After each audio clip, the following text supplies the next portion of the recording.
Assalamualaikum warahmatullahi wabarakatuh. Salam sejahtera buat kita semua. Salam sukses dan salam sehat selalu.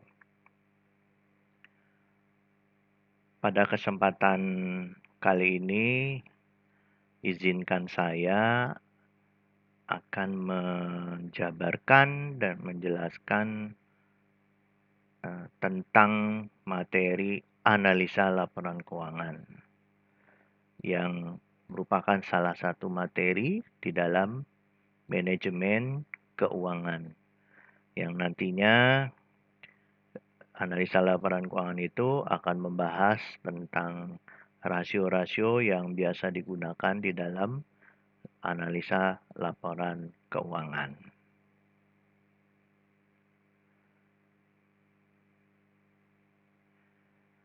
Baik, kita mulai. Kita masih ingat bahwa manajemen keuangan dan yang dijalankan oleh manajer keuangan itu merupakan pihak yang bertanggung jawab atas pengelolaan sumber daya yang dimiliki oleh perusahaan. Nah, sumber daya ini itu harus dikelola sehingga bisa memberikan nilai ya bagi yang menitipkan modal kepada perusahaan, ya dalam hal ini pemegang saham, investor, ya. Kemudian sumber daya ini juga bisa digunakan oleh eh, manajemen, ya, oleh manajemen untuk mengelola operasionalnya, ya, untuk mengelola operasionalnya sehingga semua itu bisa berjalan dengan sebaik-baiknya. Nah, kita bisa lihat sesuai dengan slide bahwa kita mempelajari analisa laporan keuangan ini sangat berhubungan dengan kegiatan perusahaan, di mana kegiatan perusahaan yang pernah dan sudah kita singgung di pertemuan-pertemuan sebelumnya, itu bisa kita kelompokkan ke dalam 3, yaitu kegiatan pendanaan, kegiatan investasi, dan kegiatan operasi. Gitu ya. Nah, kegiatan investasi ini ya kalau kita melihat dari konsep neraca, dia biasanya berbentuk aset ya, berbentuk pos-pos di aktiva, khususnya yang bersifat lancar.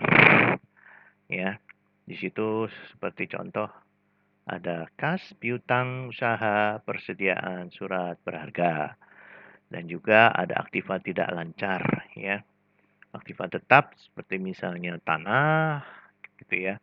Aktiva tidak berwujud itu seperti misalnya hipotek. Kemudian kita ada investasi-investasi, ya investasi lainnya. Kemudian sudah pasti perusahaan itu kan beroperasi. Nah, beroperasi ini berhubungan dengan apa bidang usahanya? Apakah dagang, manufacture, jasa, gitu ya. Kemudian juga ada konsep-konsep pendanaan. Kita mencari dana yang bersifat lancar, hutang lancar, yaitu hutang jangka pendek yang biasanya 5 tahun ke bawah. Kemudian hutang yang tidak lancar, yaitu hutang jangka panjang yang bersifat 3 tahun, 5 tahun ke atas. Dalam kegiatan pendanaan, perusahaan itu harus melakukan pengelolaan sumber daya yang diterima oleh perusahaan. Ya. Sumber daya ini bisa bersumber dari kreditur, ya. Sudah lazim ya di dalam bisnis sumber kreditur. bisa juga dari bank gitu ya, biasanya lazimnya bank. Nah, di mana sebagai pinjaman dan bersumber juga dari pemilik perusahaan sebagai modal, ya. Nah, dalam kegiatan investasi itu perusahaan melakukan pemanfaatan dana yang telah diterimanya gitu ya, yang diterimanya dari kegiatan pendanaan ke dalam berbagai sumber daya atau aktiva.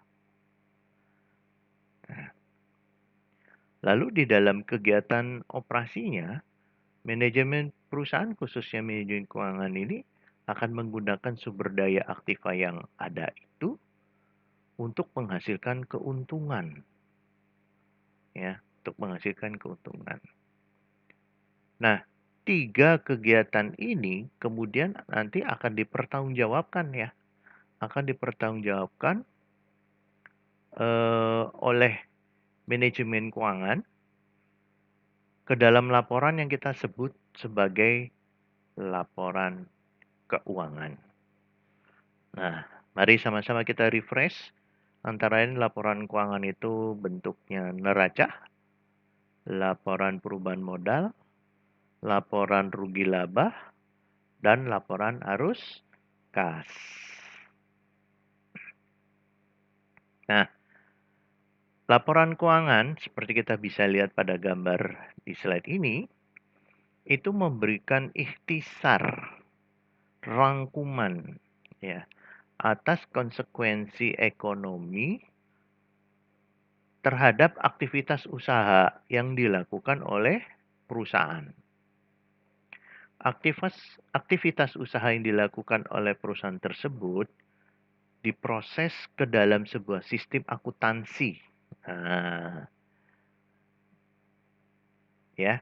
Untuk selanjutnya diagregasi ya atau dijadikan satu, dilaporkan ke dalam bentuk laporan keuangan. Gitu. Nah,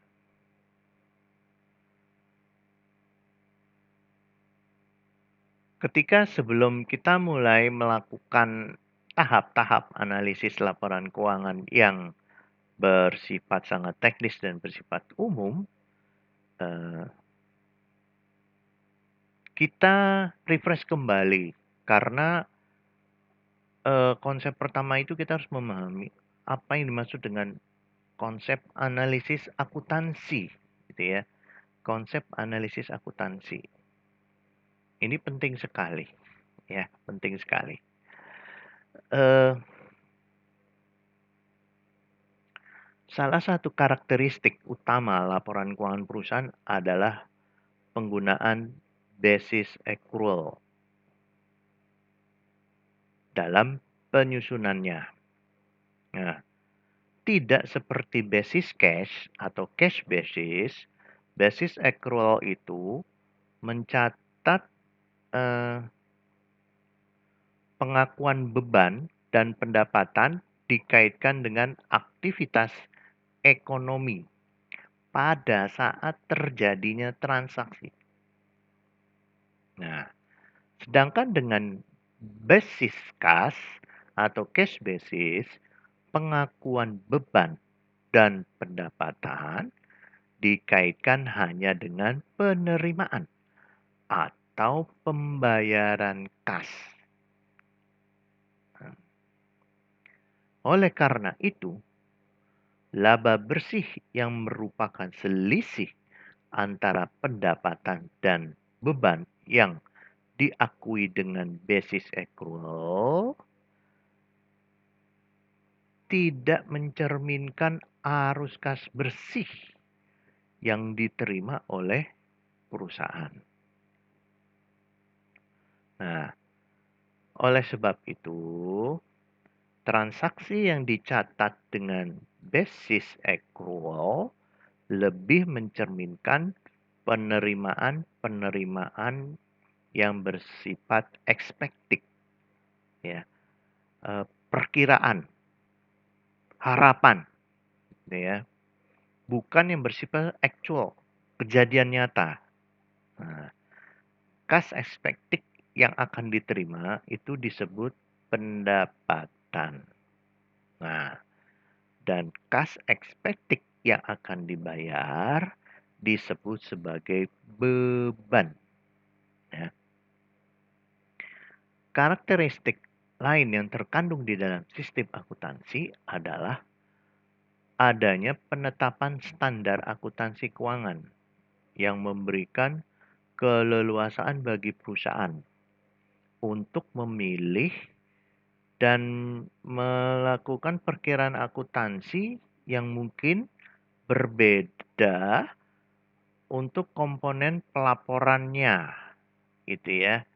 Misalnya, apakah suatu perusahaan itu di dalam persediaannya menggunakan FIFO, gitu ya, apa LIFO, apa average cost, atau specific identification. Jadi, masing-masing perusahaan itu boleh memilih berdasarkan pengalaman dan berdasarkan efektivitas di dalam usahanya itu, ya. Kemudian juga metode eh, apa itu penyusutannya, gitu ya, metode penyusutannya dan sebagainya. Nah, yang juga perlu diingat di dalam analisis akuntansi ini sekarang ini eh, mulai diatur dengan adanya konsep-konsep SAK, yaitu standar akuntansi keuangan. Sehingga kita membuat manajemen keuangan dalam hal ini manajernya harus membuat konsep-konsep laporan keuangan itu sesuai dengan SAK, standar akuntansi keuangan. Ya. Nah, keleluasaan ini di satu sisi memberikan kesempatan tuh bagi manajemen perusahaan untuk bisa memilih metode yang paling tepat untuk menggambarkan kegiatan yang dilakukan, gitu. Tetapi di sisi lain, eee, kesempatan bagi manajemen untuk melakukan apa yang disebut dengan, eee, manajemen laba, bagaimana mendapatkan laba, gitu ya. Nah, di dalam manajemen laba ini, itu akan memanfaatkan keleluasaan yang diberikan oleh sistem akuntansi untuk melaporkan kegiatan bisnisnya. Ya, dalam hal ini yang konsepnya tadi ya, operasi, investasi, dan pendanaan. Sudah pasti semuanya itu lebih menggambarkan sesuai dengan keinginan ya untuk konsep pihak-pihak tertentu dalam hal ini manajemen, owner, kemudian di samping itu juga ada tadi seperti SAK itu diatur oleh pemerintah. Nah, oleh karena itu, tahap-tahap laporan keuangan, analisis laporan keuangan akan dimulai dengan analisis akuntansi. Di mana nanti akan dilanjutkan dengan analisis laporan keuangan lainnya, gitu ya. Nah, sekarang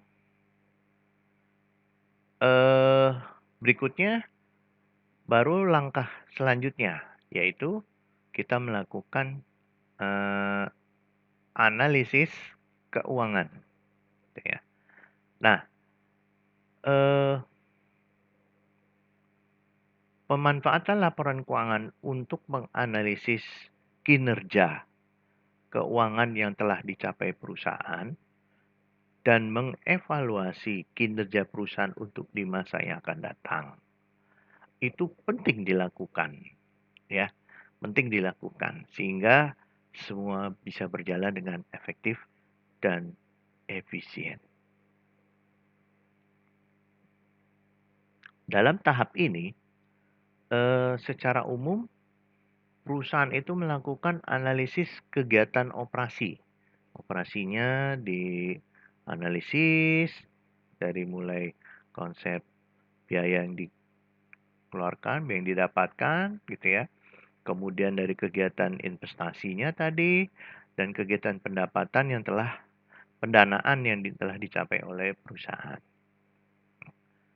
Analisis atas kegiatan operasi dan eh, kegiatan investasi biasanya dilakukan dengan melakukan apa yang disebut analisis profitabilitas, yaitu eh, evaluasi atas kemampuan perusahaan untuk menghasilkan laba. Nah, ya, khususnya di dalam kegiatan operasi dari sumber daya yang dimiliki. Nah, analisis kegiatan pendanaan biasanya dilakukan dengan apa yang biasa disebut dengan analisis risiko, karena ada risikonya ya. Risiko harus bayar bunga, harus saya pokok gitu ya. Ada cuman risiko jangka waktu dan sebagainya. Di mana akan melakukan evaluasi atas kemampuan perusahaan untuk memenuhi komitmennya, perjanjiannya dengan si para kreditur. Ya, sehingga di dalamnya ini nanti akan dilakukan analisis likuiditas dan solvabilitas. Oke.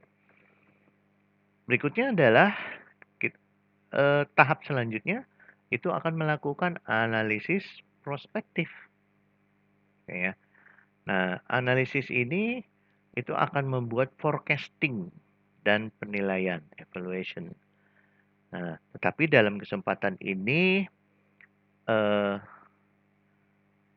sesuai dengan RPP ya, RPP yang ada, analisis prospektif tidak akan dibahas lebih lanjut ya, karena ada mata kuliah atau materi yang tersendiri ya. Oke, kita lanjutkan. Nah, sekarang kita mulai masuk tentang alat-alat ya.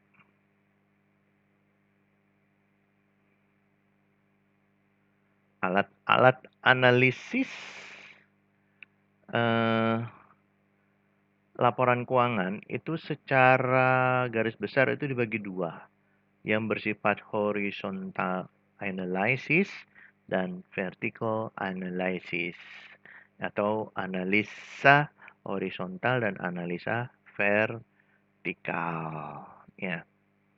Nah, pertama kita bahas tentang analisa horizontal. Jadi analisa ini membandingkan data keuangan satu entitas, ya, satu entitas itu satu perusahaan selama lebih dari satu periode pelaporan.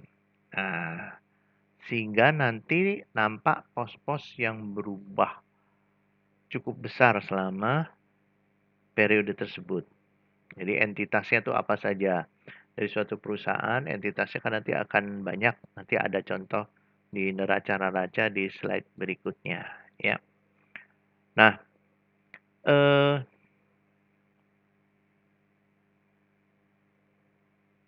analisis ini itu akan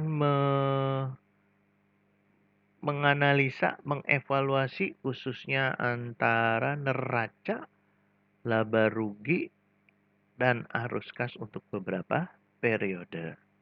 Karena kita akan membandingkan ya, namanya analisa itu pasti akan membandingkan lebih dari satu. Oke. Nah, ada dua konsep di dalam horizontal analysis ini. Yang pertama adalah comparative financial statement ya. Nah, eh, analisis ini jika digunakan itu akan menggambarkan laporan keuangan itu minimal 2 periode atau bisa lebih gitu ya. Dan juga akan memperlihatkan terjadinya kenaikan atau penurunan di masing-masing entitas atau pos-pos ya. Di dalam akuntansi disebut dengan pos-pos.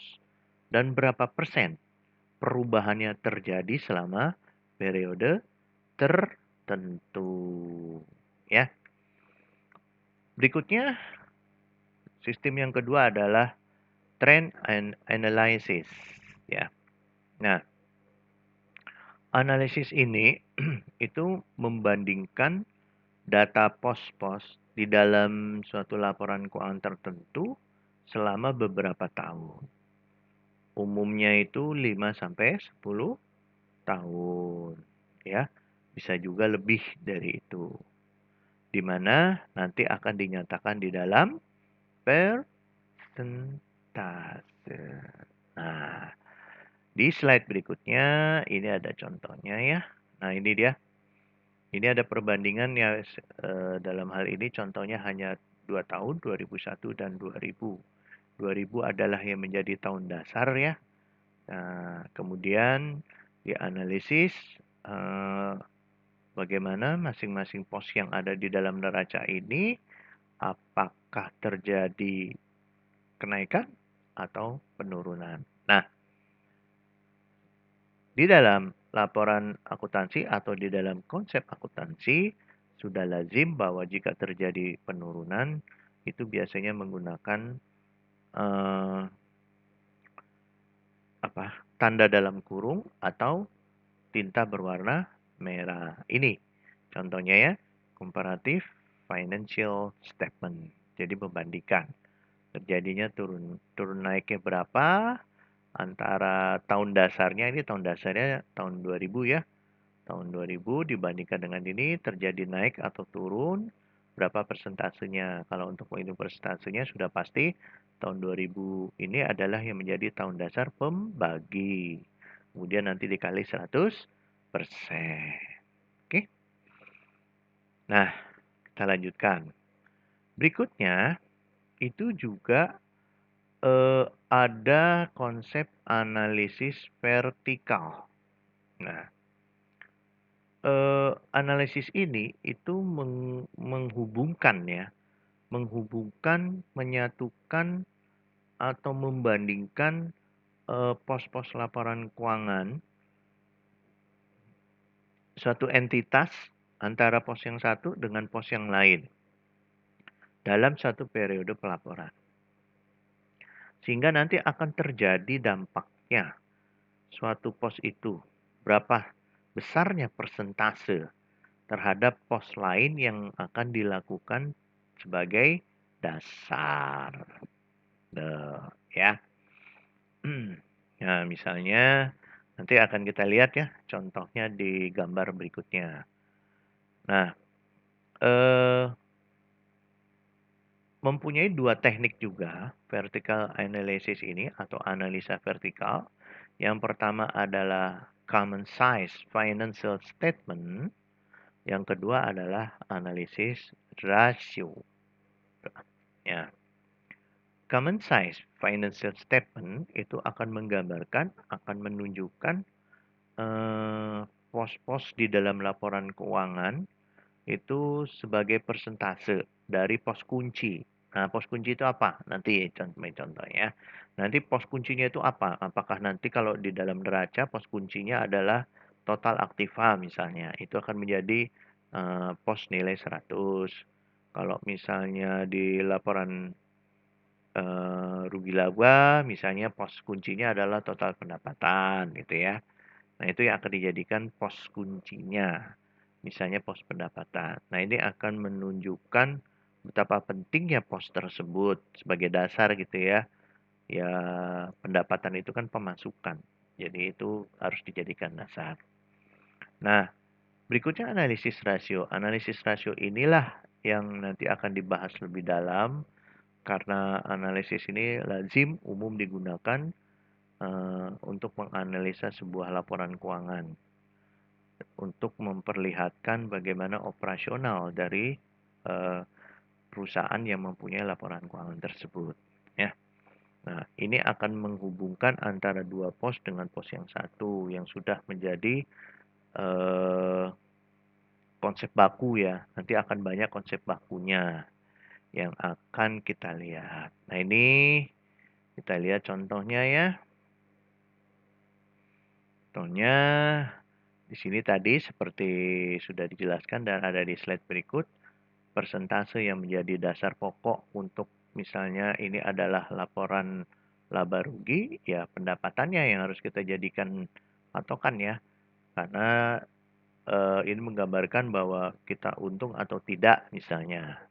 Nah, ini gambaran daripada eh, analisis eh, rasio ya, analisis rasio yang nanti akan kita perdalam lebih lanjut. Oke, kita lanjutkan. Nah, kita mulai nih ya. Kita mulai masuk ke rasio. Nah, ada beberapa definisi ya, beberapa definisi antara lain ini definisi James C. Van Horn yang cukup cukup terkenal di dalam dunia akuntansi dan keuangan ya, yang dikutip oleh Kashmir bahwa mengatakan merupakan indeks karena ada dasar-dasarnya ya. Ada panduannya yang bagus berapa, patokannya berapa, ya, makanya disebut dengan indeks yang menghubungkan dua angka akuntansi ya, yang dua akuntansi dan diperoleh dengan membagi ya, konsepnya nanti akan banyak membagi ya antara satu angka dengan angka lainnya. Sehingga bisa kita bilang bahwa rasio keuangan itu adalah membandingkan angka-angka yang ada di dalam laporan keuangan untuk mengetahui posisi keuangan suatu perusahaan. Gunanya untuk menilai kinerja manajemen di dalam suatu periode tertentu. Ya.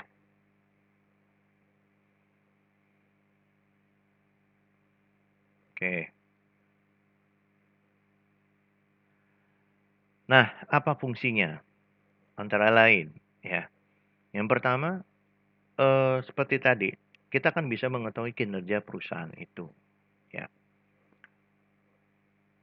Apakah terjadi peningkatan atau tidak, dan di mana terjadinya kelemahan. Nanti analisa rasio itu akan bisa mengetahui.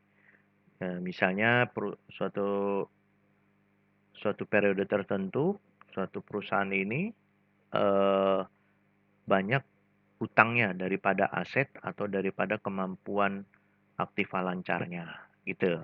Jadi bisa kita lihat. Kemudian bagaimana eh, menghasilkan keuntungan tadi. Nah, itu antara lain ya. Nah, sehingga setelah kita bisa mengetahui kinerjanya, ya kita bisa merencanakan sebuah konsep di masa yang akan datang. Ya kan? Dengan tadi hasil-hasil laporan analisa rasio tadi, kemudian kita akan membuat sebuah kebijakan untuk di kemudian hari. Sehingga kinerjanya bisa lebih meningkat. Ya, ya kita lanjutkan. Nah, eh rasio keuangan itu secara umum yang akan kita bahas pada kesempatan ini ada 3, yaitu rasio likuiditas, solvabilitas, dan rentabilitas. Nah, nah, kita lanjutkan. Nah, likuiditas. Nah, makhluk apa ini likuiditas? Gitu ya. Nah, rasio yang pertama itu adalah tentang likuiditas. Likuiditas ini kita akan membandingkan elemen-elemen tertentu ya, antara aktiva dengan pasiva gitu. Di mana akan diketahui keadaan likuiditasnya, kemudian dibandingkan dengan solvabilitasnya dan dibandingkan dengan rentabilitasnya. Sehingga likuiditas itu sendiri itu menggambarkan kemampuan perusahaan untuk memenuhi kewajiban hutang jangka pendeknya, ya, hutang lancarnya, hutang yang harus segera dibayar 1 sampai 5 tahun, khususnya yang 1 tahun berjalan. Nah, itu likuiditas. Ya, kemampuan perusahaan untuk membayar hutang jangka pendeknya atau kewajiban finansialnya. Nah, secara konsep kita bisa melihat bahwa likuiditas itu untuk mengetahui likuiditas badan usahanya, yaitu bagaimana kemampuan badan usahanya untuk melunasi hutang-hutang jangka pendeknya ketika jatuh tempo. Nah, itu likuiditas badan usaha. Dengan likuiditas ini kita juga bisa mengetahui likuiditas perusahaan. Nah, itu bagaimana kemampuan perusahaan untuk melakukan pengeluaran ya, atau menyediakan alat-alat yang liquid, yang cepat cair pada waktunya, karena ada hutang yang harus dibayar. Gitu loh. Sehingga proses produksi, proses operasionalnya bisa berjalan. Nah, gitu ya. Apa kalau misalnya dia bergerak di manufacture, bahwa dia harus mempunyai alat-alat yang cair, yang cepat cair, cash misalnya, uang kas, untuk membelikan bahan baku, membayar upah gaji karyawan, dan sebagainya. Kemudian dengan likuiditas ini kita juga akan melihat likuiditas suatu aktiva atau kekayaan, yaitu kemampuan suatu kekayaan perusahaan atau aset untuk dijadikan uang tunai pada suatu waktu tertentu dengan berbagai alasan. Ya, bisa karena sudah saatnya membayar hutang jangka pendeknya, ataukah hutang jangka panjangnya, atau mungkin terjadi pailit. Ya, oke. Ya, kita lanjutkan. Nah, berikutnya, eh, likuiditas ini sangat penting sekali karena untuk itu dia menjadi urutan yang pertama. Karena kita bisa mengetahui gitu ya, bagaimana suatu perusahaan itu memenuhi kewajibannya. Kemudian karena ada kewajiban itu dia bagaimana menyediakan alat-alat liquidnya, gitu kan. Sehingga nanti bisa diketahui di dalam di dalam tahun berjalan ini atau tahun akuntansi berjalan, itu perusahaan itu bagaimana kekuatan untuk membayar hutang-hutang jangka pendeknya. Nah, ini perlu, gitu loh, ya. Karena itu merupakan kewajiban keuangan yang harus dipenuhi. Tuh. Nah, alat liquid inilah yang bisa digunakan oleh perusahaan untuk memenuhi kewajibannya, gitu ya. Sehingga eh, perusahaan selalu perlu melihat kekuatan-kekuatan untuk membayar daripada alat-alat liquid yang cepat cair itu. Ya, karena dari sinilah sumbernya perusahaan itu akan membayar hutang-hutang jangka pendek yang akan jatuh tempo. Apalagi kalau ini hutang dari bank, sudah pasti kalau tidak mampu membayar tepat waktu, ada denda yang bisa merugikan perusahaan. Ya.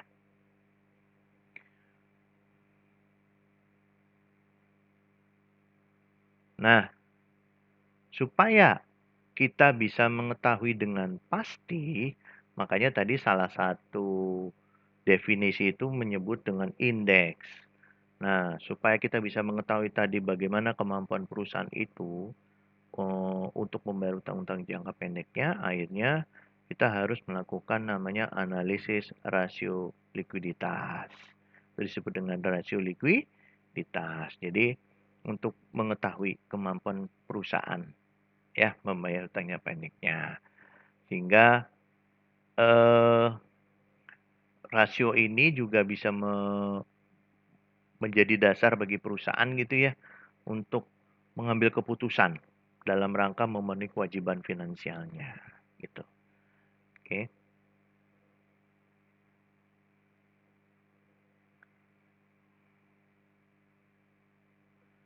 Nah, ada beberapa rasio likuiditas yang akan kita bahas yang paling umum. Yang pertama kita sebut dengan current ratio. Ini sudah umum sekali ya. Ini yang nomor satu yang biasa kita gunakan. Jadi current ratio itu menggambarkan perbandingan antara aktiva lancar dengan hutang lancar. Gitu. Manfaatnya itu untuk mengetahui kemampuan perusahaan membayar hutang lancarnya. Gitu. Nah, perusahaan yang dalam hal ini bukan perusahaan pemberi kredit atau kayak multi apa namanya perusahaan leasing, bila perbandingan current ratio-nya itu kurang dari 2:1, maka dianggap kurang baik. Mengapa? Ya, eh, sebab aktiva lancarnya akan mengalami penurunan, gitu ya. Akan mengalami penurunan cepat sekali di dalam tahun berjalan itu. Anda bisa bayangkan bahwa di sini perusahaan harus membayar selain hutang jangka pendek itu kan yang pasti penting yaitu tadi bahan baku jika dia manufacture, gitu ya, untuk operasional perusahaannya, kemudian hutang, membayar gaji karyawannya, itu kan penting sekali itu.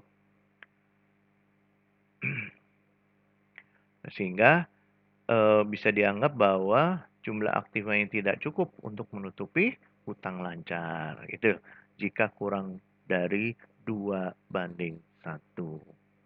Rumusnya adalah current ratio sama dengan aktiva lancar dibagi hutang lancar dikali 100%. Oke, ini ada contoh. Ya, nah, eh, kita akan mencoba menghitung current ratio ini. Ini sebagai contoh ada sebuah neraca di mana aktiva lancarnya itu berisi 3 pos, kas, piutang dagang, dan persediaan. Ada 25 juta, 75 juta, 200 juta. Kemudian hutang lancarnya terdiri dari 4 pos, ada hutang dagang, wesel, bunga, dan pajak. Masing-masing 135, 16, 79, dan 25 juta. Nah, untuk menghitung current ratio yang tadi rumusnya adalah aktiva lancar dibagi hutang lancar, maka ini kita jumlahkan dulu ya. Ini aktiva lancarnya kita jumlahkan dulu ya. 25 juta ditambah 75 juta dan ditambah 200 juta sama dengan 300 juta. Kemudian yang ini 135 juta ditambah 16 juta, 79 juta, 25 juta. Kita jumlah itu ya. Nah, kita masukkan di rumus. Nih rumusnya. Sehingga 300 juta dibagi 255 juta kali 100% sama dengan 117,65 juta. Karena sudah di atas 5 desimal, boleh dibulatkan menjadi 118%. Ya. Nah, apa nih artinya dari hasil tadi? Nah, artinya 118% itu sama dengan 1,18. Artinya setiap Rp1 utang lancar dijamin oleh 1,18 rupiah itu ya. Harta lancar dari perusahaan tersebut. Atau perbandingan antara aktiva lancar dengan hutang lancar ini belum 2 ya, masih 1,8 dibanding 1. Nah, dari perbandingan ini itu menggambarkan perusahaan masih bisa menutup hutang lancarnya dari aktiva lancarnya. Tetapi prinsipnya hati-hati karena masih belum aman, belum posisinya 2:1. Ya, oke. Kita lanjutkan.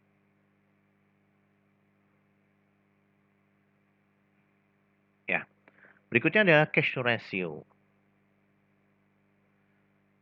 Cash ratio itu adalah aktiva perusahaan yang paling liquid karena cash, ya uang kas. Kemudian juga surat berharga yang cepat dijual ya. Seperti misalnya obligasi, saham bisa dijual ya, cuman ya ada konsep rugi ataupun BEP ya sudah pasti artinya tetap cash ratio itu eh, bisa merupakan yang cepat mendapatkan uang, gitu ya. Nah, cash ratio ini menunjukkan perusahaan itu untuk membayar utang jangka pendeknya dengan kas dan surat berharga yang segera bisa diuangkan. Tetapi itu tidak terdapat standar likuiditas atau cash ratio. Nah, sehingga eh, penilaian dari kebijakan manajemen keuangan ini sangat penting sekali ya, sangat penting sekali. Nah, ini harus diwaspadai karena tidak ada angka indeks yang menjadi patokan. Rumusnya adalah kas atau setara kas, karena tadi ya ada surat berharga jika ada, dibagi hutang lancar dikali 100%. Nah, ini ada contohnya neraca ya, yang hampir tadi. Neraca, cash ratio-nya itu berapa? Nah, jumlah kasnya adalah 25 juta. Tidak terdapat surat berharga. Oke. Utang lancarnya tadi sudah ya. Utang lancarnya itu 255 juta. Oke, kita masukkan ke dalam rumus ya. Jadi 25 juta dibagi 255 juta kali 100% sama dengan 9,8%. Artinya apa? Nah, artinya jika boleh ini 0,9 kan boleh dibulatkan sama dengan 1 ya. Artinya setiap 1 rupiah utang lancar dijamin oleh 1 rupiah kas dan setara kas ya dari neraca perusahaan tersebut. Itu.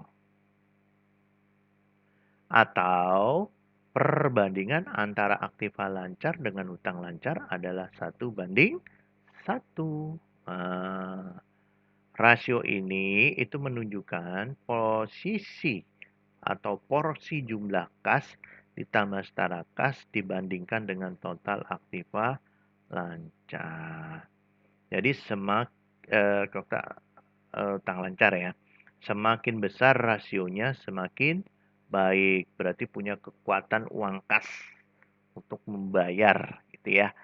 Nah, walaupun rasionya tidak mencapai 100% atau 1:1, tetapi mendekati 100%. Nah, ini sudah dikatakan sehat gitu ya.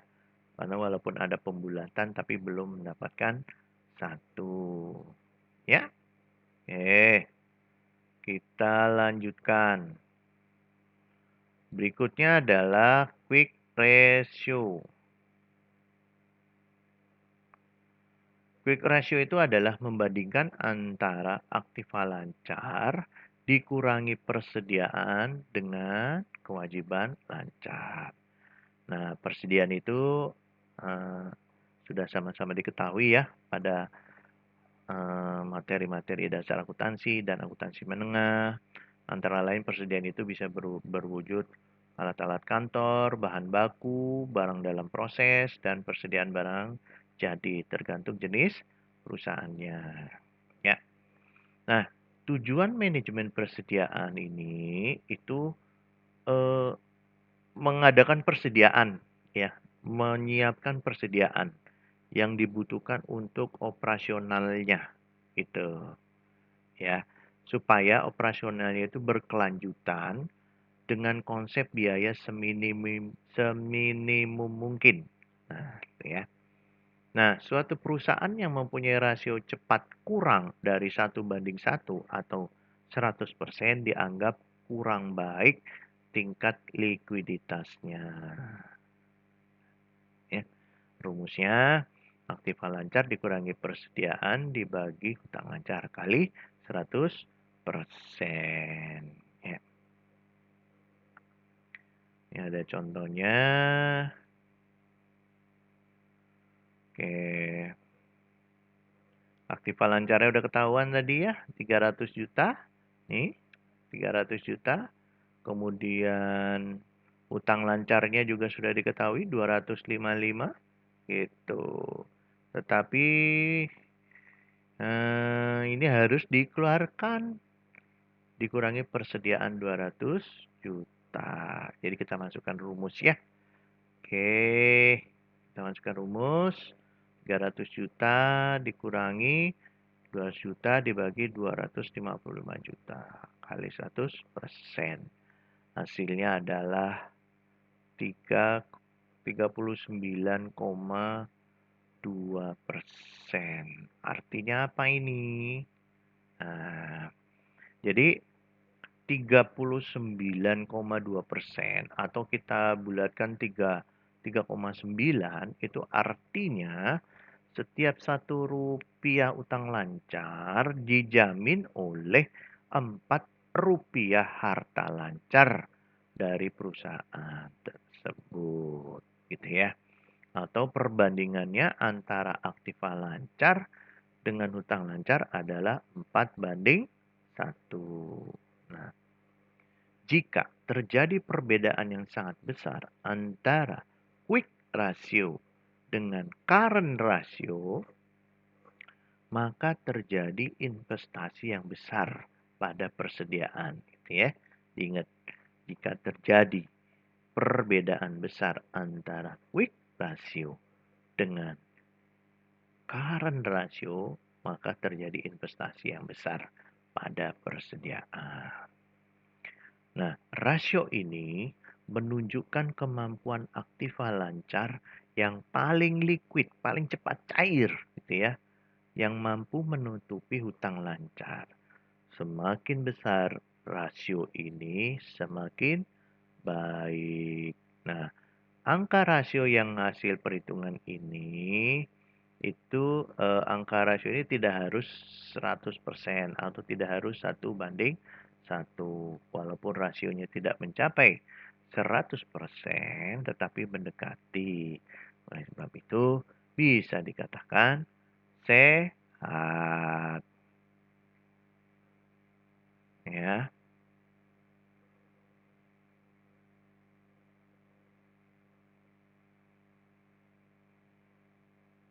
Nah,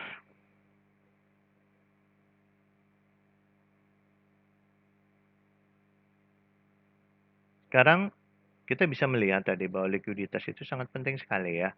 Sehingga bagi manajemen keuangan itu bisa melakukan peningkatan likuiditas dengan cara segera membayar hutang jangka pendek dengan kas. Jangan hutang dibayar dengan hutang. Nah, itu bahaya. Oke. Berikutnya eh menerima pembayaran piutang dengan diskon supaya membujuk si orang yang berhutang sama kita untuk segera membayar piutang utangnya gitu ya. Bagi kita kan piutang gitu ya. Sehingga bisa masuk dan bisa kita masukkan ke dalam kas dan sehingga menjadi alat yang liquid gitu.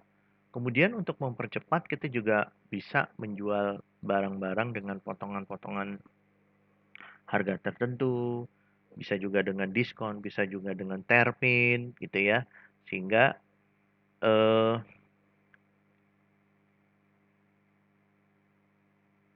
klien kita juga merasa senang dan kita juga mempunyai penghasilan untuk membayar hutang-hutang jangka pendek kita. Kira-kira gitu konsepnya ya.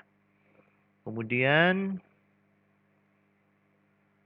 berikutnya adalah eh, solvabilitas.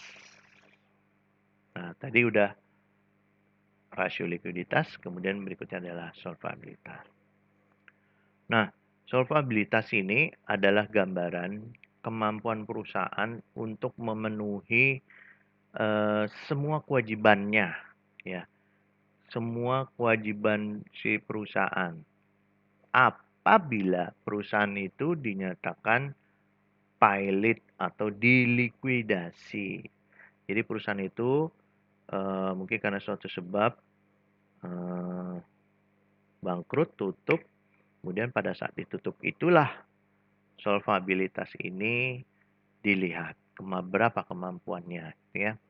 Nah, solvabilitas ini diukur dengan membandingkan antara total aset dengan jumlah hutang, baik jangka pendek maupun jangka panjang. Nah, solvabilitas perusahaan dapat diukur dengan cara membandingkan tadi, ya. Perusahaan yang mempunyai aktiva atau kekayaan yang cukup untuk membayar semua hutang-hutangnya disebut perusahaan yang solvable, ya. Sedangkan yang tidak, kebalikannya disebut dengan perusahaan insolvable, ya. Nah, ini kondisinya hubungan solvabilitas dengan likuiditas. Yang pertama adalah liquid dan solvable, yaitu apabila perusahaan mampu memenuhi kewajiban keuangan jangka pendek, tetapi jika ada utang jangka pendek dan jika terjadi sesuatu, perusahaan juga mampu memenuhi kewajibannya. Itu artinya liquid dan solvable. Bisa juga perusahaan itu liquid tapi insolvable, ya. Perusahaan itu mampu memenuhi kewajiban jangka pendeknya, tetapi tidak mampu memenuhi kewajiban jangka panjangnya, ya. Mungkin di dalam prosesnya biasanya terjadi, pencapaian laba yang tidak sampai tertarget gitu ya. Terjadi sesuatu di dalam proses berjalannya waktu, itu bisa saja terjadi ya. Kemudian berikutnya adalah solvable tetapi illiquid. Nah, apa artinya?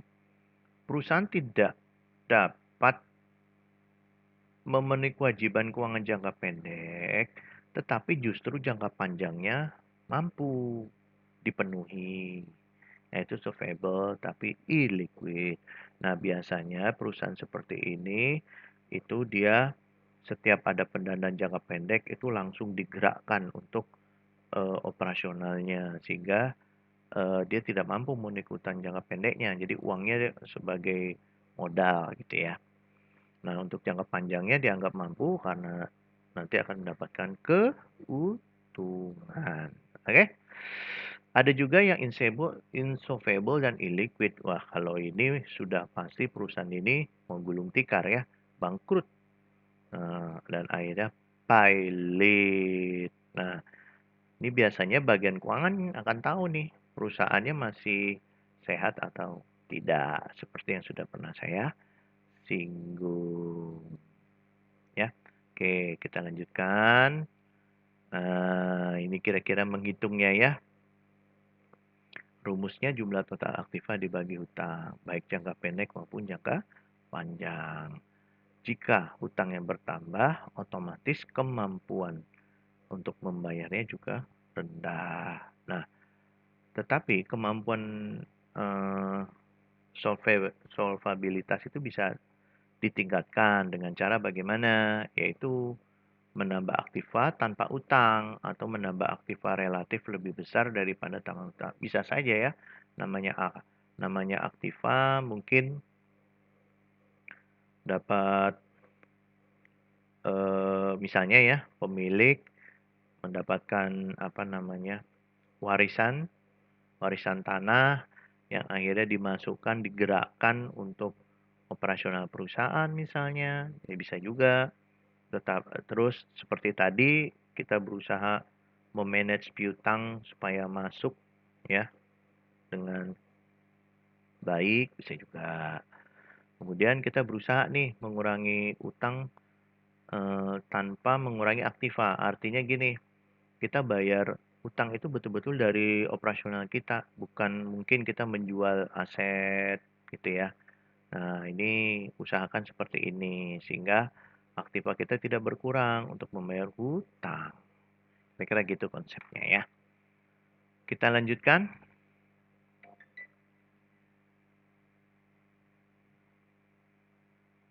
Nah, rasio untuk menghitung solvabilitas artinya juga akhirnya kita menghitung rasio solvabilitas. Disebut juga dengan leverage ratio, yaitu menggambarkan eh, kemampuan perusahaan, ya, di mana aktivanya itu dibiayai dari hutang. Artinya berapa besar beban utang yang ditanggung perusahaan dibandingkan dengan aktivanya. Jika rasio solvabilitasnya itu tinggi, maka sudah pasti resikonya tinggi. Artinya apa? Karena rasio solvabilitas tinggi, ya sudah pasti berarti solvabilitasnya ya, utang jangka panjangnya, total utang itu bertambah. Nah, sehingga risikonya otomatis naik. Tetapi jika utang itu di-manage dengan baik untuk operasional perusahaan, ya labanya bisa bertambah gitu. Nah, sebaliknya terjadi penurunan solvabilitas, tetapi itu tidak diikuti dengan operasional perusahaan yang bagus, gitu ya. Kan memang sih terjadi penurunan risiko di dalam pemenuhan kewajiban finansialnya. Tetapi bisa ya seperti tadi kalau manajemennya itu tidak efektif, justru akan terdapat kemampuan menghasilkan laba yang rendah. Jadi memang harus intinya adalah harus di-manage dengan baik gitu ya. Jadi mesti berhati-hati karena ini berhubungan dengan total hutang. Oke. Nah, rasio solvabilitas ini mempunyai manfaat gitu. Yang pertama adalah untuk menganalisis kemampuan perusahaan. Sudah pasti ya, menunaikan kewajibannya kepada pihak lain, kepada kreditor. Kemudian berikutnya untuk memenuhi kewajiban yang bersifat tetap ya, karena jangka panjang, misalnya 5 tahun, 10 tahun. Nah, itu kemampuan setiap tahunnya dia kan harus ada membayar cicilan pokok dan bunga. Nah, ini maksudnya untuk menganalisis gitu ya, kewajiban yang bersifat tetap. Untuk berikutnya untuk memperlihatkan adanya keseimbangan dan bagaimana keseimbangan itu antara aktiva tetap dengan modal. Kemudian manfaat selanjutnya untuk melihat seberapa besar aktiva perusahaan itu dibiayai dari hutang. Bisa dihitung. Berikutnya, untuk mengetahui berapa besar utang perusahaan berpengaruh terhadap pengelolaan aktivanya. Nah, ini bahaya ini. Kalau aktiva itu dikelola dengan banyak utang. Selanjutnya, untuk mengukur berapa sih setiap rupiah dari modal sendiri itu dijadikan jaminan. Waduh, ini mesti pemodal, pemilik mesti tahu betul ya. Jangan-jangan hutangnya itu menurut rasio solvabilitas dia sangat tinggi dijamin dengan modal sendiri gitu ya. Artinya operasional perusahaannya belum berjalan dengan baik gitu. Untuk selanjutnya untuk mengetahui eh, berapa dari hutang-hutang yang akan segera jatuh tempo eh, yang akan ditagih dan terdapat berpengaruh kepada modal sendiri ya. Nah, antara lain ada rasio solvabilitas yang sangat umum, sangat lazim, yaitu debt, kita kenal dengan debt ratio, berikutnya adalah debt to equity ratio, kemudian long term debt to equity ratio. Kita lanjutkan, seperti apa itu?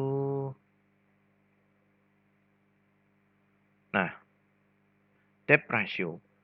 Eh, Rasio ini tuh menggambarkan eh, yang utang yang akan digunakan dan untuk diukur perbandingannya dengan total aktiva gitu ya.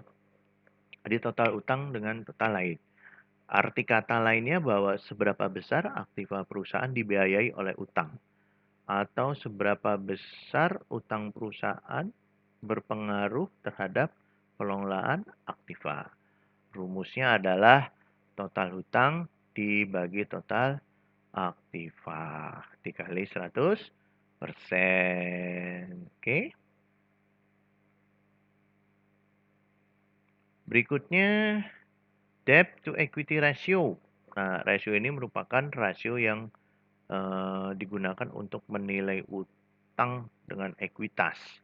Ya, ekuitas itu ekuitas nanti ada contohnya ya, kita perlihatkan di neraca. Kemudian rasio ini juga dihitung dengan cara membandingkan antara seluruh hutang, termasuk hutang lancar dengan seluruh ekuitas, gitu ya. Manfaatnya adalah untuk mengetahui jumlah dana yang disediakan kreditur dengan pemilik perusahaan. Artinya, rasio ini berfungsi untuk mengetahui setiap rupiah modal sendiri yang dijadikan jaminan hutang. Rumusnya, debt equity ratio adalah total hutang dibagi ekuitas kali 100%.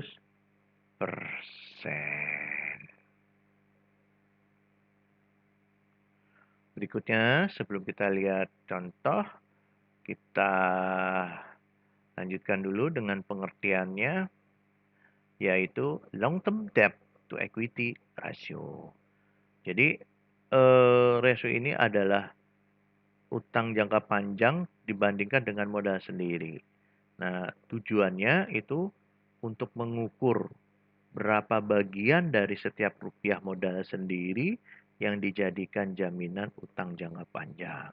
Nah, caranya adalah membandingkan antara utang jangka panjang dengan cara dengan membandingkan modal sendiri yang disediakan oleh perusahaan.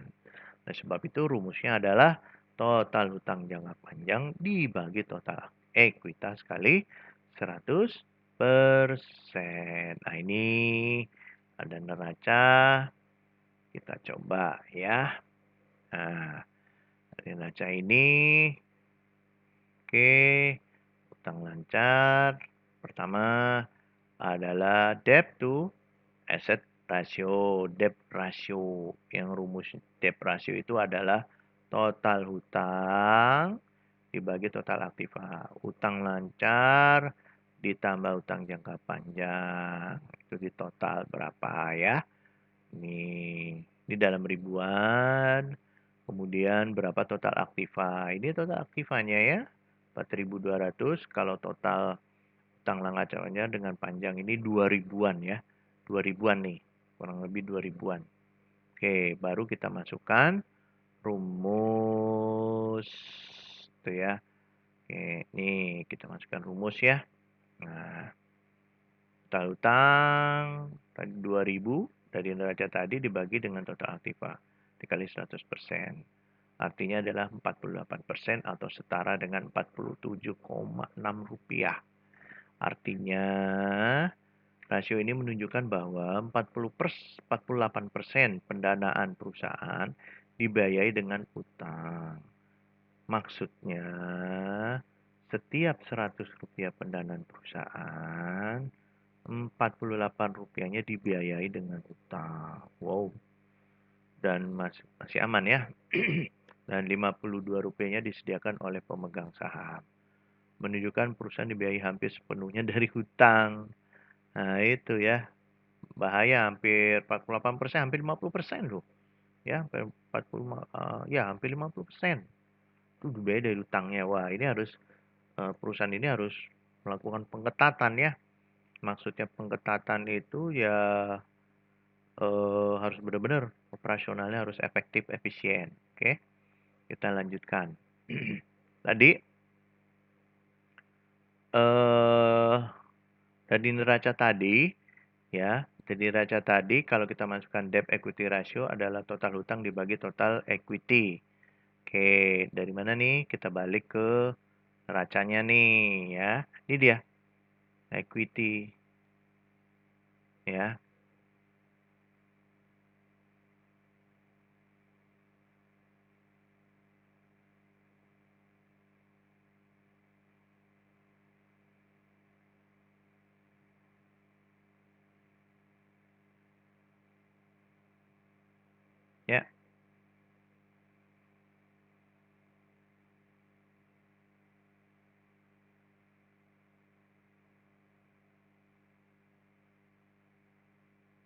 1.600 ditambah 600 menjadi 2.200. Kita cek ya. Nah, ini 2000 dibagi 2.200. Tadi total hutangnya 22.000 ya. Itu total equity-nya 2.200. Oke, apa ini artinya? Ini hasilnya sudah ada. Rasio ini menunjukkan bahwa kreditur menyediakan Rp91 untuk setiap Rp100 yang disediakan oleh pemegang saham. Atau perusahaan dibiayai oleh utang sebanyak 91%. Nah, bagi kreditur sih semakin besarnya bagi kreditur semakin besar rasio ini maka semakin tidak menguntungkan. Mengapa? Ya karena akan semakin besar risiko yang ditanggung oleh perusahaan nih. Bisa bayar enggak? Gitu loh. Sampai 91% operasionalnya itu kan harus bayar beli bahan baku, kemudian bayar gaji dan sebagainya, kan begitu. Nah, ini bahaya juga. Nah, sebaliknya semakin rendah rasio ini maka tingkat kemampuan si perusahaan gitu ya, itu semakin besar gitu ya. Sehingga kreditur itu tidak takut untuk hutangnya tidak terbayar. Nah, gitu maksudnya daripada rasio ini ya. Kita lanjutkan long term debt ratio. Total hutang jangka panjang dibagi total equity 2.200 sudah. Nah ini ya kita lompat dulu nih total hutang jangka panjang ya. Nah total hutang jangka panjang. Mana nih? Nah ini ya tuh 1.200.000 dibagi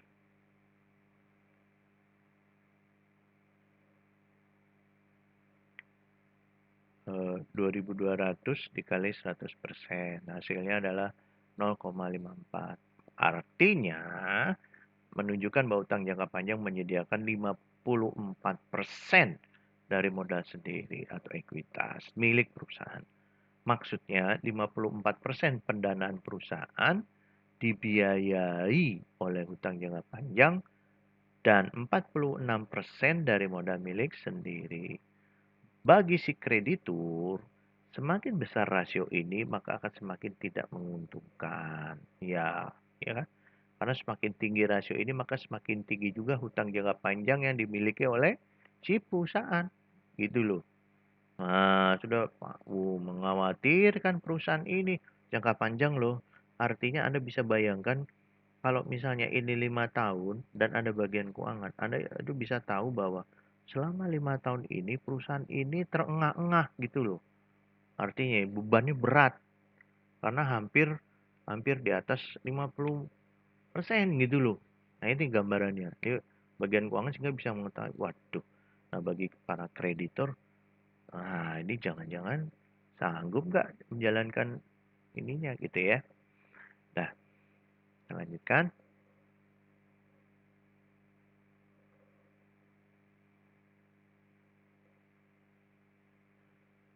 Nah, berikutnya tadi likuiditas sudah, kemudian solvabilitas sudah. Nah, sekarang adalah rentabilitas. Nah, apa sih rentabilitas? Kita sebut juga dia profitabilitas. Menurut Bambang Rianto, rentabilitas itu adalah perbandingan ya antara laba dengan aktiva atau modal yang menghasilkan laba tersebut. Kalau Munawir mengatakan kemampuan perusahaan menghasilkan laba selama periode tertentu. Kesimpulannya, rentabilitas itu adalah perbandingan antara laba dengan modal yang menghasilkan laba tersebut. Nah, rentabilitas suatu perusahaan diukur dengan kesuksesan perusahaan dan kemampuannya menggunakan aktivanya secara produktif, ya kan? Karena dengan rentabilitas ini, maka suatu perusahaan dapat diketahui, ya, memperbandingkan antara laba yang diperoleh dalam suatu periode dengan jumlah modal tersebut. Gitu ya. Nah,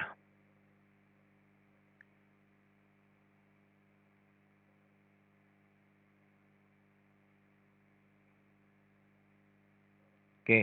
Kita lanjutkan bahwa eh, kriteria penilaian dianggap baik dan valid dengan menggunakan rentabilitas yaitu pertama dia sebagai pembanding pada berbagai alternatif investasi atau penanaman modal yang sudah pasti mempunyai tingkat risiko, gitu ya.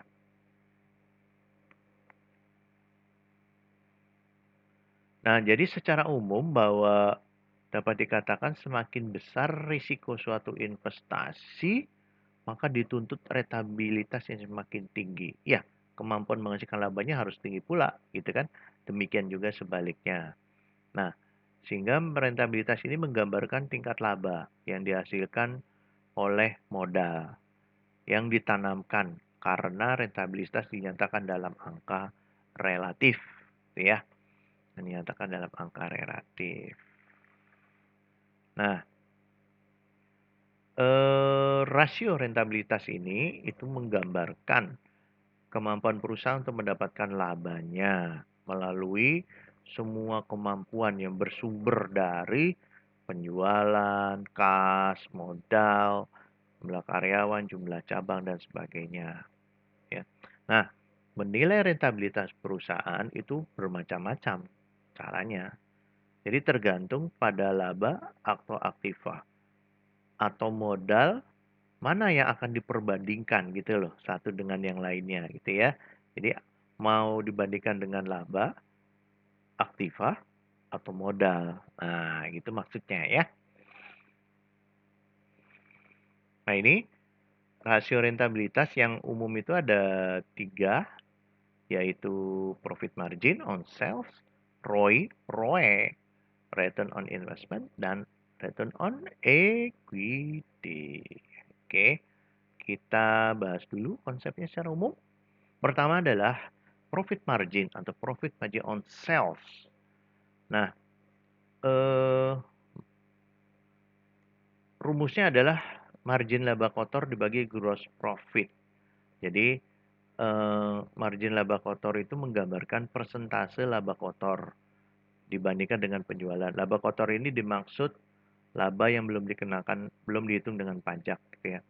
Nah, semakin besar gross profit margin, semakin baik keadaan operasional perusahaan.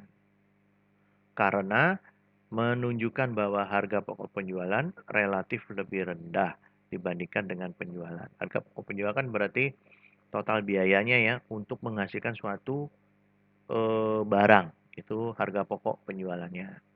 Sampai jadi itu ya. Kemudian itu berapa harga dasarnya. Demikian pula dengan sebaliknya. Semakin rendah gross profit margin, semakin kurang baik oleh perusahaan. Nah, rumusnya gimana nih? Nah, ini dia rumusnya. Jadi profit margin itu rumusnya adalah penjualan bersih dikurangi harga pokok penjualan dibagi dengan penjualan. Oke, nanti kita hitung sama-sama ya. Kita lanjutkan dulu dengan rasio yang lain. Ya,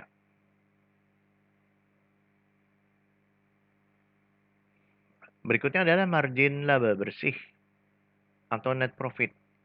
Merupakan gambaran keuntungan yang membandingkan antara laba setelah bunga dan pajak. Ya, jadi setelah dipotong bayar bunga dan bayar pajak dibandingkan dengan penjualan. Semakin tinggi rasio ini, maka semakin baik operasional perusahaan dan sebaliknya.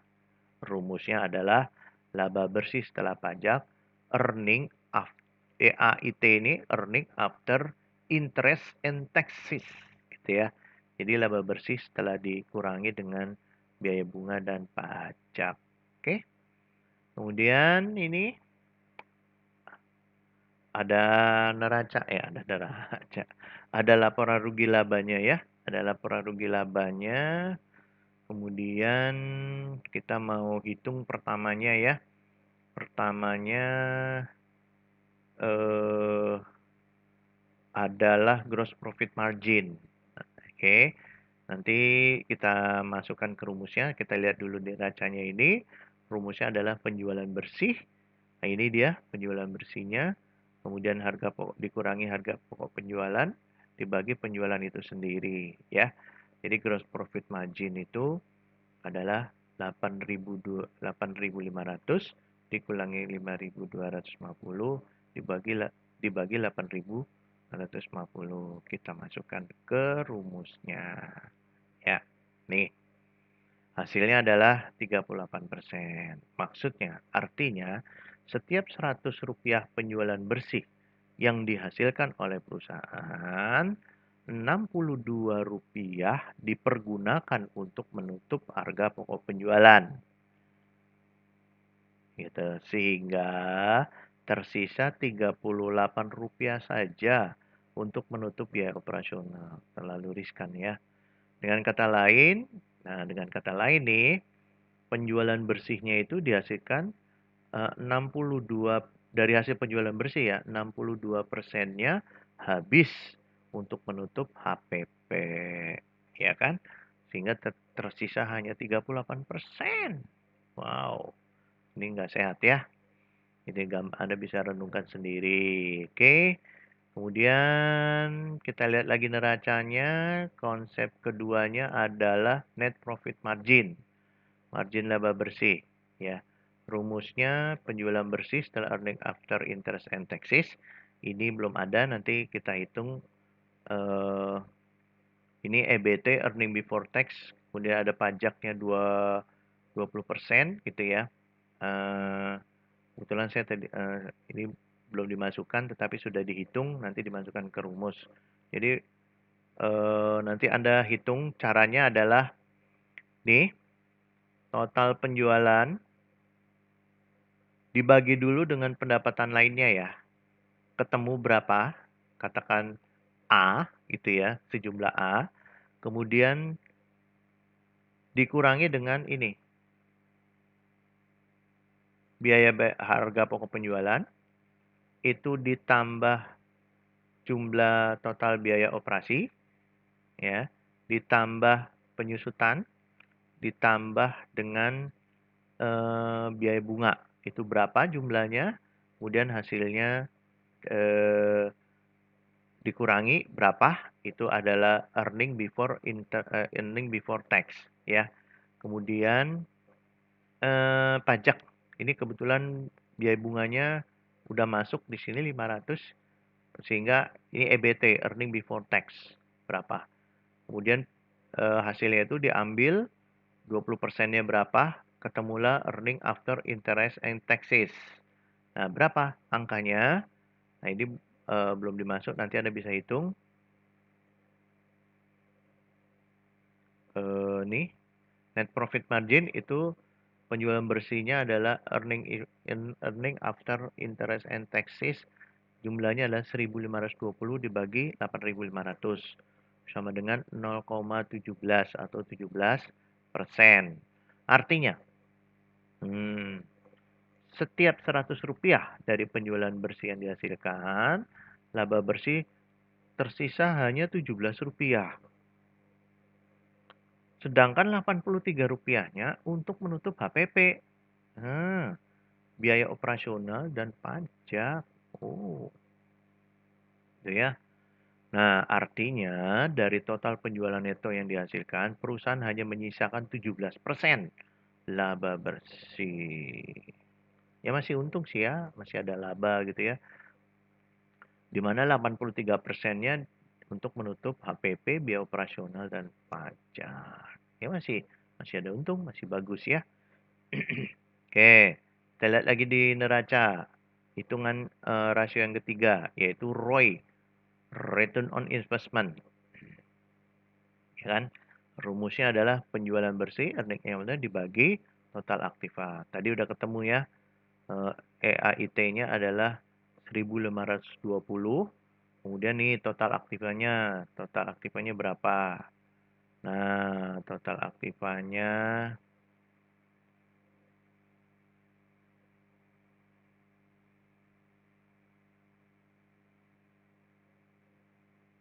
kasusnya baru ya. Nih, kasusnya baru. Ini dia. Ini ada total aktiva. Kemudian ini ditambahkan kalau ini yang tadi. Nah, ini yang tadi ya. Sama. Nah, ini cuman ini dia total aktivanya. Kita masukkan deh. Nah, ROI adalah 1.520 dibagi 9.000. Hasilnya adalah 16%. Artinya apa? Artinya setiap 100 rupiah yang digunakan oleh perusahaan, maka perusahaan itu akan mendapatkan laba bersih setelah pajak sebesar 16 rupiah. Dengan kata lain, jadi perusahaan ini mempunyai kemampuan secara keseluruhan dalam menghasilkan keuntungan dengan jumlah keseluruhan aktiva yang tersedia di dalam perusahaan sebesar 16%. Ya, kalau perusahaan ini baru ya masih bagus ya, tetapi kalau perusahaan ini lama ya berarti kurang bagus karena kemampuannya hanya menghasilkan 16%. Itu ya. Oke. Kemudian syahadat berikutnya adalah ROE. Nah, ROE-nya ini adalah penjualan bersih dibagi dengan total ekuitas. Kita lihat. Nah, nih ekuitasnya. Ya kan?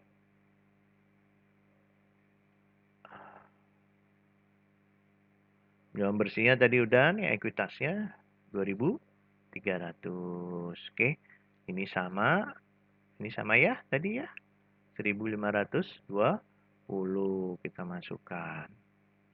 1.520 dibagi 2.300. Hasilnya adalah 0,66 sama dengan 66%. Jadi artinya setiap 100 rupiah yang diinvestasikan pada perusahaan dan pemegang saham akan memperoleh tambahan nilai ekuitas 66 rupiah. Bisa juga nih kita katakan seperti ini, dari total investasi pada perusahaan, pemegang saham memperoleh kenaikan nilai ekuitasnya 66%. Bagus ya? Bagus, artinya 66%. Nah, berakhir penjelasan ROE, maka materi analisis laporan keuangan juga sudah selesai. Nah, pesan saya,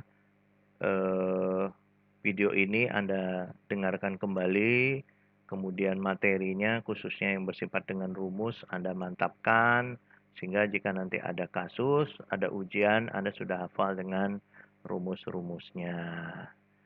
Ya, mudah-mudahan penjelasan dari saya bisa memberikan pencerahan bagi Anda tentang materi laporan keuangan, bisa kita sama-sama menambah pengetahuan dan wawasan kita sama-sama. Terima kasih atas waktu dan perhatian Anda. Sampai ketemu di materi yang lain. Salam sukses dan salam sehat buat kita semua. Wassalamualaikum warahmatullahi wabarakatuh.